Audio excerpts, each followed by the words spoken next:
Bismillahirrahmanirrahim. Faktor-faktor yang merusak sabar. Sudah pernah kita jelaskan, salah satu yang merusak kesabaran seseorang, yang pertama adalah sikap gundah. Dia selalu berkeluh kesah. Apa saja yang menimpahnya, maka dia selalu menceritakan dan menjadikannya sebagai bahan permasalahan dalam hidupnya. Padahal sebenarnya yang sedang menguji dia adalah Allah Subhanahu wa Ta'ala. Allah yang mendatangkan ujian tersebut agar memberikan dia pahala ekstra dari kesabarannya dan juga memberikan dia pelajaran. Karena semua yang terjadi dalam kehidupan kita dalam bentuk ujian ini sekolah yang terbaik. Sekolah yang terbaik tanpa dibayar dan pengalaman hidup yang paling mahal. Di mana nanti kita akan tahu, oh ternyata ada orang seperti ini dan itu misalnya, atau ada kejadian seperti ini dan itu yang membuat kita tidak perlu terjerumus dengan kejadian yang sama yang kedua kalinya. Dan ini sudah panjang lebar kita jelaskan pada pertemuan yang sebelumnya. Kemudian juga yang kedua adalah emosional. Juga sudah kita jelaskan, emosi tidak akan mendatangkan manfaat sama sekali. Kecuali efek-efek negatif. Dia hanya akan mendatangkan seseorang akan buyar idenya, berubah raut wajahnya, kemudian juga sikapnya. Kami sudah berikan contoh kalau ada dua orang, yang satu benar misalnya si A, dan si B dalam kondisi salah. Di pinggir jalan dan kita temukan si A sedang memarah-marahi si B. Kira-kira menurut kita siapa yang salah? Kalau kita tidak tahu tentang masalah mereka. Pandangan mata kita normal akan menyalahkan si A yang sedang memarah-marahi si B. Padahal sebenarnya dia dalam kondisi benar. Artinya memang marah ini memberikan penilaian negatif dari orang. Oleh karena itu kita tidak perlu emosional. Salah satu rahasia di mana Nabi Muhammad SAW meninggal di umur 63 tahun. Tidak ditemukan rambut putih beliau di kepala dan juga di jenggotnya kecuali maksimal ada riwayat yang menyebutkan 17 helai. Sisanya semuanya masih hitam. Disebabkan kenapa? Salah satunya adalah beliau bisa mengontrol emosinya. Beliau bisa mengontrol emosi. Nabi SAW sangat tenang dalam memecahkan semua permasalahan-permasalahan. Karena kalau kita tenang, masalah sudah terjadi nih.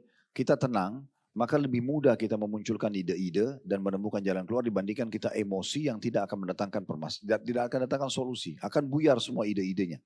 Orang yang ahli bela diri pun, kalau dia emosional, semua jurus yang pernah dipelajari akan hilang. Ya, akan buyar semuanya. Orang yang berpendidikan kelihatan sama sekali tidak punya pendidikan kalau dengan emosional. Makanya Nabi SAW mewasiatkan kepada seorang anak muda pada saat dia datang mengatakan, ya Rasulullah wasiatkan saya apa yang terbaik saya bisa dapatkan sebagai bekal hidup saya. Nabi mengatakan la taghdab, jangan kau emosional. Itu solusinya. Ya, bermula dari situ dulu. Orang ini tanya kedua kali, la taghdab, jangan kau emosional. Sampai 3 kali Nabi SAW nasihatin yang sama. Dan ini sudah panjang lebar juga kita jelaskan pada pertemuan yang lalu. Sebab yang ketiga adalah gelisah. Tidak bisa menerima keputusan Allah Subhanahu wa Ta'ala. Saya sudah kasih tipsnya Bapak Ibu sekalian, ya, tanpa menggurui tentunya, bagaimana kita harus bisa berada di dua sayap kehidupan. Bersyukur di saat nikmat ada, makanan ada, minuman ada, apalah semua. Allah berikan kesehatan, ada harta, ada pasangan hidup, ada anak-anak, ada pekerjaan. Kita syukuri. Tapi kita harus sadar, sisi lain ada pasangan daripada nikmat yaitu ujian. Itu pasti lewat dalam hidup kita. Nah di sini perangkatnya kalau kita sedang diberikan nikmat bersyukur, kalau sedang diberikan ujian kita bersabar. Nah salah satu ciri orang bersabar adalah tidak gelisah. Gak usah gelisah. Tenang saja dalam menghadapi permasalahan karena toh kita gelisah juga sedang terjadi. Tidak akan memberikan jalan keluar. Oleh karena itu lebih baik kita tenang. Dan ini sudah panjang lebar kita jelaskan tentang masalah kegelisahan itu bisa menjadi penyebab perusak daripada kesabaran sendiri. Lalu bagaimana supaya tidak gelisah? Kembali kepada Allah Subhanahu wa Ta'ala. Kembali kepada Allah. Saya pernah bilang, kalau kita sedang mendapatkan nikmat, yang ciptakan kita Allah, yang ciptakan nikmat itu Allah, yang bisa pertahankan hanya Allah. Kalau kita sedang diuji oleh Allah Subhanahu wa Ta'ala, penyakit, gangguan orang atau apa saja, maka yang ciptakan kita Allah, yang ciptakan ujian itu sendiri Allah. Dan yang bisa mengeluarkan kita dari masalah tersebut hanya Allah. Oleh karena itu tidak usah gelisah. Toh kita berada bersama dengan zat yang maha melihat, maha sempurna, maha hidup. Al-Hayyul Qayyum, sifat Allah itu adalah yang maha hidup dan terus menerus mengurus makhluknya. Allah tahu permasalahan kita, bukan Allah tidak tahu. Allah menguji kita. Dan Allah menilai bagaimana kita menghadapi permasalahan yang sedang kita diujikan. Kata seorang sahabat Nabi, seingat saya ini perkataan Abu Darda radhiyallahu anhu, beliau mengatakan, yang paling Allah cintai dari seorang hamba kalau dia sedang menguji hamba tersebut adalah hamba itu bisa menerimanya dengan lapang dada. Ya udah, Allah sedang uji saya dengan penyakit sekarang, saya terima ini sebagai keputusan Allah, lalu ikhtiar mencari jalan keluar. Konsultasi dengan dokter, minum obat, oke, nggak ada masalah. Tapi kita tidak gelisah di situ, kita tetap mengikuti arus prosesnya. Toh juga walaupun kita gelisah tidak akan mendatangkan kesembuhan misalnya, kecuali kita ikhtiar. Oleh karena itu ini salah satu faktor yang perlu jadi bahan perhatian secara khusus. Itu juga sudah kita jelaskan panjang lebar pada pertemuan kita yang lalu. Kemudian yang keempat adalah terburu-buru. Selalu tergesa-gesa. Ini salah satu sifat manusia, suka sekali tergesa-gesa.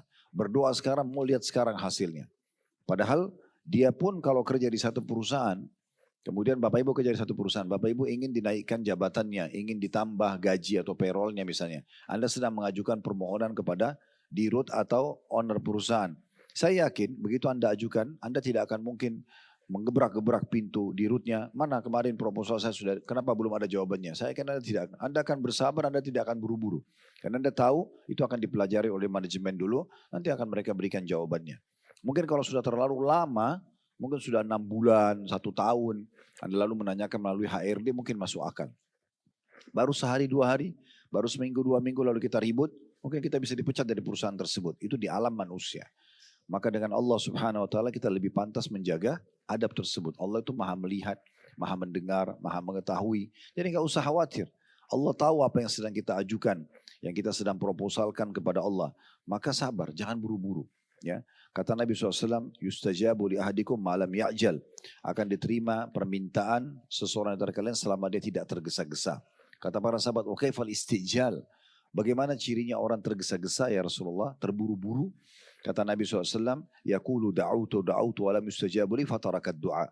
Dia mengatakan saya sudah berdoa tapi saya tidak lihat hasilnya. Lalu dia pun meninggalkan doa setelah itu. Padahal sebenarnya mungkin tinggal sehari atau 2 hari dia berdoa.